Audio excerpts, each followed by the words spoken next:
Hello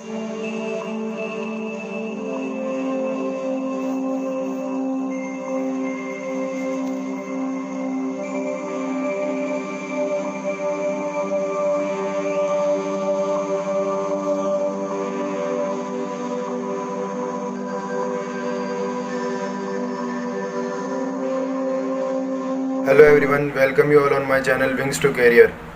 तो last video में हम लोगों ने शुरू किया था बेसिक मैथमेटिक्स। इसमें हम लोगों ने पार्ट ए कंप्लीट किया था। आज हम लोग बेसिक मैथमेटिक्स के लेक्चर 1 का पार्ट 2 देखेंगे। तो लास्ट लेक्चर में हम लोगों ने नंबर सिस्टम देखा था, उसमें कुछ फैक्टर थ्योरम देखी थी। आज हम शुरू करने जा रहे हैं अपना सर्ट्स एंड इंडाइसेस। अगर लास्ट वीडियो नहीं देखा है तो पहले आप लास्ट वीडियो विजिट कीजिए, जिससे आपका बेसिक मैथमेटिक्स कंप्लीट पूरा हो जाएगा। तो ये सेकंड लेक्चर हम लोग शुरू करते हैं। तो इसमें सबसे फर्स्ट पॉइंट है shirts and indices.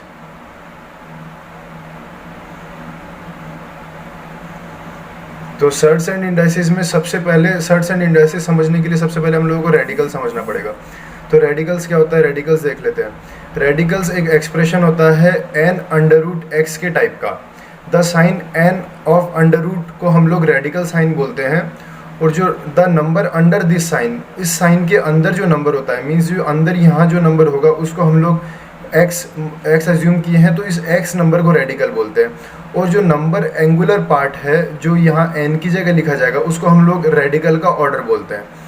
Eight present we shall deal only with the cases where x is a real number. तो आज के टाइम पे हम लोग सिर्फ ये देखेंगे जहाँ पे x रियल नंबर होगा। Depending on the values of x and n can have certain corresponding values. Initially we have consider only positive integral values of n। तो हम लोग शुरुआत में n की पॉजिटिव इंटीग्रल वैल्यूज ही देखेंगे। आगे चल के आपको n की बहुत तरह की वैल्यूज देखने को मिलेगी। तो हम n under root of x को सिंप्लीफाई करके x to the power 1/n लिख सकते हैं। ये बहुत इंपॉर्टेंट है, आप नोट कीजिए इस चीज़ को। If x is greater than 0, अब देखिए कुछ पॉइंट्स हैं। अगर x ग्रेटर देन 0 होगा तो n can have real values except 0। तो n की कुछ भी वैल्यू हो सकती है रियल वैल्यू 0 को छोड़ के। अगर n 0 हो जाएगा तो ये इन्फिनिटी चला जाएगा, और इन्फिनिटी जाने के बाद ये नंबर डिफाइन नहीं होगा। और अगर x 0 होता है तो आप n की कोई भी पॉजिटिव रियल वैल्यू रख सकते हैं, x को 0 ही आना है। नेक्स्ट है, अगर x लेस देन 0 है, आपने अगर x को लेस देन 0 कर दिया तो n के पास कोई भी रियल वैल्यू हो सकती है। बट हम लोगों को ये ध्यान रखना है कि हम लोग को सिर्फ रैशनल वैल्यूज़ ही रखनी है। तो उसमें देखते हैं आगे, √2, 3√3, 4√7, 2√8, ये सम रेडिकल्स हैं। अब इसमें देखिए ऑर्डर, जैसे 4√7 है तो इसमें ऑर्डर है इसका 4, और जो रेडिकल है वो है 7। आर सम रेडिकल्स 0, अंडर√0, 3√0 are also radicals, 0√0 and -1√0 are undefined. अब ये अनडिफाइंड क्यों है? सबसे पहले 0√0 देख लेते हैं। तो 0 टू द पावर 1/0 इन्फाइनाइट चला जाएगा, इसलिए ये अनडिफाइंड है। यहाँ पे आप देख रहे हैं कि 0 अंदर 0 आ गया है रूट में, तो इसलिए ये अनडिफाइंड है। नेक्स्ट है 3√-2, 5√-64, ये भी रेडिकल्स हैं। 2√-4, 4√-16, ये सब भी रेडिकल्स हैं। Because they are not real numbers we shall study them only in higher classes. तो हम लोगों को सिर्फ रियल नंबर से ट्रीट करना है। हालांकि ये रेडिकल्स हैं बट हम लोग अभी इनसे ट्रीट नहीं करेंगे। तो नेक्स्ट हम लोग देख लेते हैं डिस्क्रिप्शन ऑफ सर्ट्स।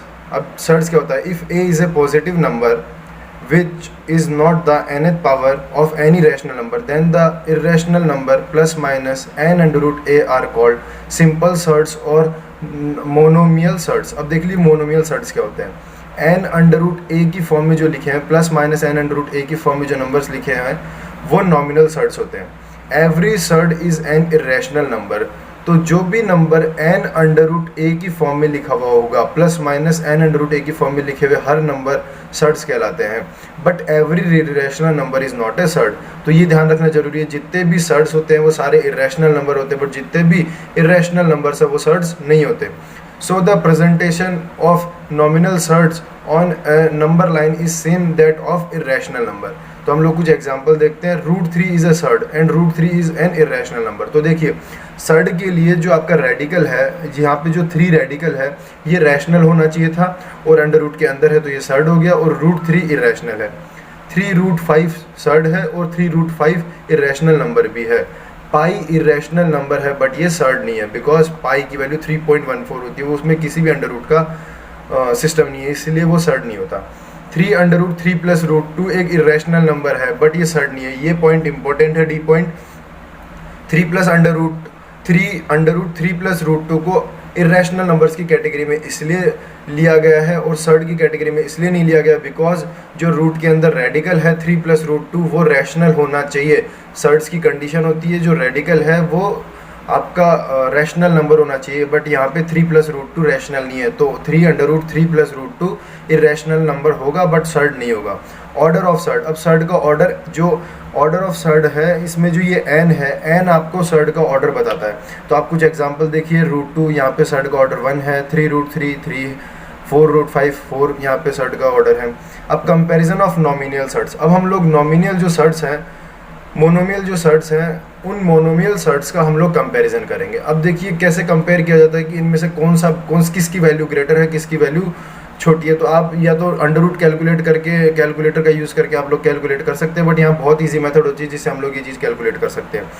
अब देखिए अगर आपके पास 2 सेम ऑर्डर के सर्ड्स दे रखे हैं तो उनका कंपैरिजन बहुत इजीली आप कर सकते हैं। दो जो रेडिकल्स हैं उन रेडिकल्स को आप कंपेयर कीजिए, जैसे यहाँ पे ए और बी रेडिकल है, आप इन दोनों को कंपेयर कीजिए। अगर बी बड़ा होगा ए से तो डेफिनेटली उसका सर्ड बड़ा होगा ए के सर्ड से, ठीक है। तो आप एग्जांपल देख सकते हैं 4 रूट 2 4 रूट 7 के बीच में। अब यहाँ पे दोनों का ऑर्डर सेम है तो आप सीधा रेडिकल को देखिए, रेडिकल बड़ा है तो आपका सर्ड का पूरा वैल्यू बड़ा हो जाएगा। नेक्स्ट हम लोग देख लेते हैं, अगर अब की बार दो मोनोमियल सर्ड्स में हम लोगों को कंपैरिजन करना है बट उनका ऑर्डर सेम नहीं है तो क्या करना पड़ेगा, ये बहुत इंपॉर्टेंट है, आप इसको मार्क कीजिए। If two simple set of different order have to be compared, they have to be expressed as radical of the same order. Thus to compare 4 root 6 and 3 root 5. अब देखिए इन दोनों को कंपेयर करना है बट इनके अपना order same नहीं है, तो हम लोगों को सबसे पहले इनको ऑर्डर सेम बनाने के लिए क्या करना होगा, जो ऑर्डर्स हैं उन दोनों ऑर्डर्स के आपको सबसे पहले एलसीएम लेने होंगे। एलसीएम लीजिए तो 4 और 3 का एलसीएम लेने पर 12 आया। अब देखिए यहाँ पे 4 रूट 6 को आप लोग इस तरह से मेंशन कर सकते हैं, आप इसको सिंप्लीफाई करके ऐसा लिखेंगे तो ये सेम आ जाएगा, और 3 रूट 5 को आप ऐसा लिख सकते हैं। अब देखिए इसका और इसका दोनों का ऑर्डर सेम हो गया है। अब दोनों का ऑर्डर सेम हो गया तो हम लोगों के लिए बहुत इजी हो गया है कंपेयर करना कि कौन सा बड़ा है। तो 6 की पावर 3 और 5 की पावर 4 में आप कंपेयर कीजिए कौन बड़ा है, तो 5 की power 4 is greater than 6 to the power 3, so that the surd of 3 root 5 is greater than 4 root 6। Next है इंडाइसेस, हम लोगों ने सर्ड्स देख लिया, अब इंडाइसेस देखते हैं। इंडाइसेस में कुछ इंपॉर्टेंट फार्मूलाज आते हैं जो कि आप लोग पहले पढ़ चुके, उसका मैं आपको फास्ट रिवीजन करा देता हूँ। a to the power m into a to the power n है, अगर बेस सेम होता है तो दोनों पावर सेट हो जाती है, वही फॉर्मूला में यहाँ किया गया है। नेक्स्ट है a to the power m divided by a to the power n, तो इसके लिए क्या है, दोनों को डिवाइड किया गया है तो दोनों की जो पावर्स है वो सब्ट्रैक्ट हो जाएगी अगर बेसिस सेम है। तो a to the power m whole bracket n लिखा है, तो यहाँ पे क्या है आप देखिए कि पहले आपको a की पावर n कर देनी है, तो जो आंसर आएगा अब उस आंसर पे आप n पावर लगाएंगे, या फिर इसको ऐसा भी लिख सकते हैं, आप पहले a पे पावर n कर दीजिए, फिर जो आंसर आए उस पे m पावर कीजिए, क्योंकि बिकॉज ये जो दोनों जो पावर हैं ये a पे ही हैं दोनों पावर, तो आप इन दोनों पावर को मल्टीप्लाई करें फिर a से a के ऊपर पावर लगा करके भी सॉल्व कर सकते हैं। तो इसको सॉल्व करने के 3 तरीके हैं, इस तरह से कीजिए, इस तरह से, या फिर a to the power mn करके कर सकते हैं। अदरवाइज अगर a to the power m और ये ब्रैकेट की जगह m पे पावर n होता तो यह फॉर्मूला भी लिख लीजिए, m पे अगर पावर n होता तो पहले आप m की पावर n को सॉल्व करते, फिर a पे m to the power n आता, मतलब m की पावर n से जो बना वो a की पावर बनती।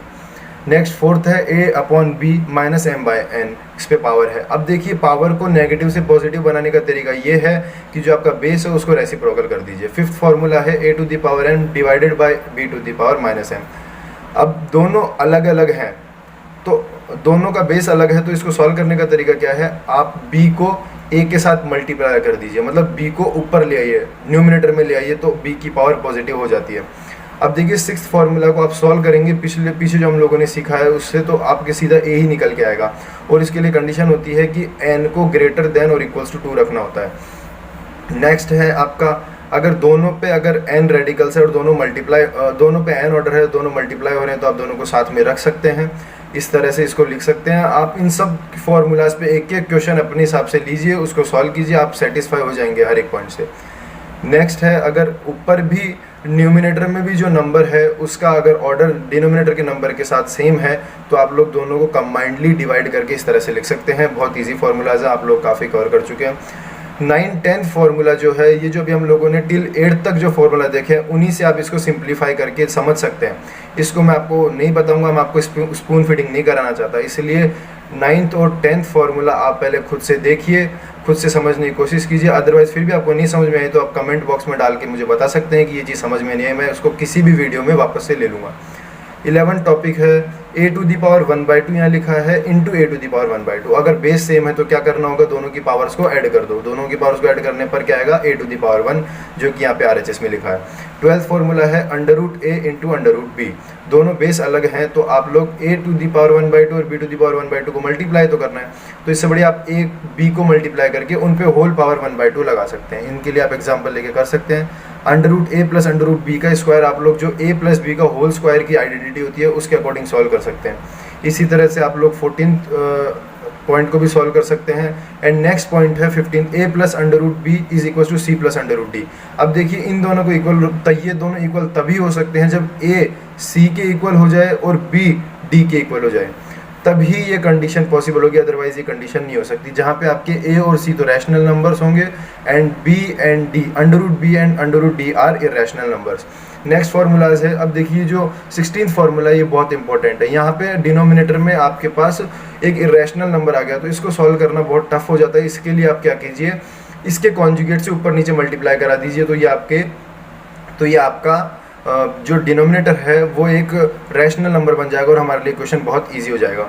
इसके ऊपर हम लोग आगे चल के क्वेश्चंस भी देखेंगे। नेक्स्ट टॉपिक भी इसी तरह से, नेक्स्ट 17th फार्मूला भी इसी पे बेस है कि आप लोग इसके कॉन्जुगेट से मल्टीप्लाई करा देंगे तो फिर से डिनोमिनेटर आपका रैशनल नंबर बन जाएगा। 18th फार्मूला में आप देखिए x is equal to n into n plus 1 है। आप लोग एक बार n को 3 सपोज कीजिए और x को 12 सपोज कीजिए, तो अब n को 3 और x को 12 सपोज करके यहाँ पे वैल्यूज रखिए, तो आप यहाँ पे अगर 3 डालेंगे और x की वैल्यू 12 डालेंगे और इसको सॉल्व करेंगे तो इस पूरे की वैल्यू n के इक्वल आ जाएगी। आप लोग रख के देख सकते हो। And last 19th formula a to the power 0 is equal to 1, ये आपको पता है, कुछ भी नंबर ले लो उस पर पावर अगर आप 0 लगा देते हैं तो वो 1 ही आएगा। अब हम लोग नेक्स्ट देख लेते हैं पॉलिनोमियल्स। पॉलिनोमियल्स क्या होते हैं, और वो भी वन वेरिएबल मतलब इंडिपेंडेंट वेरिएबल होता है जिसकी वैल्यू कुछ भी हो सकती है।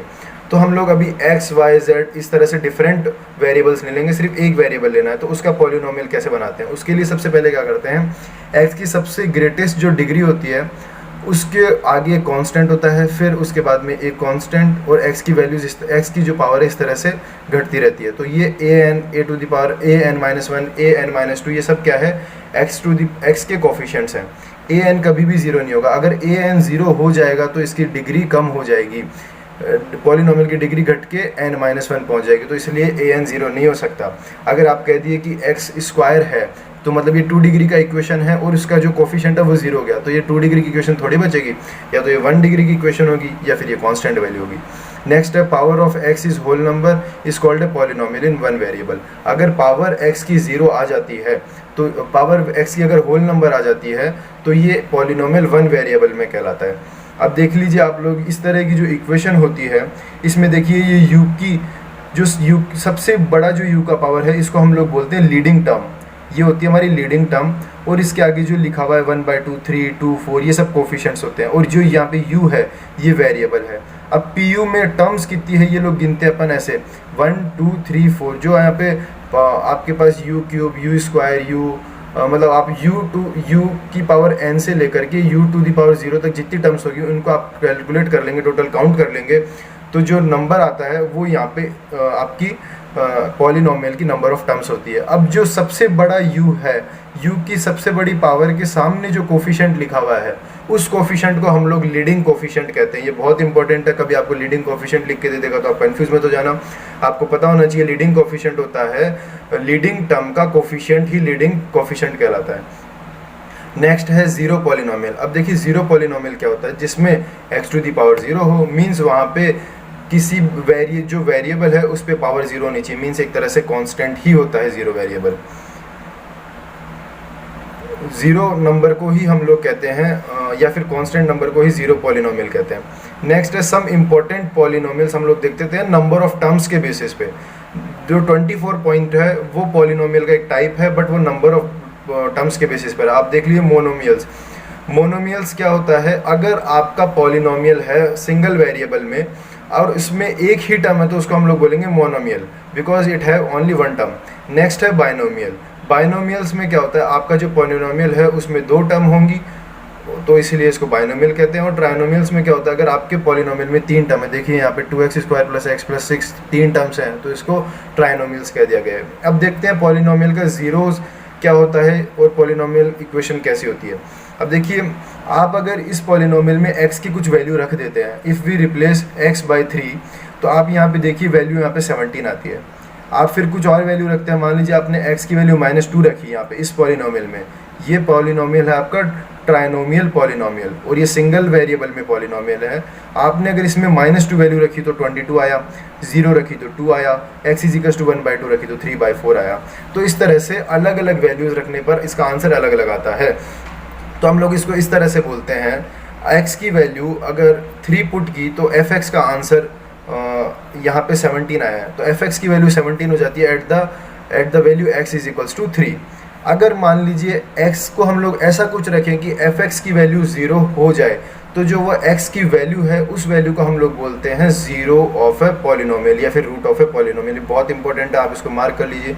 लास्ट पॉइंट में ये चीज़ लिखी है, in general we can say f alpha is the value of the polynomial fx at x = alpha, where alpha is a real number. अब देखिए, a real number alpha is zero of a polynomial fx if the value of a polynomial fx is 0 at x = alpha, that is f alpha = 0।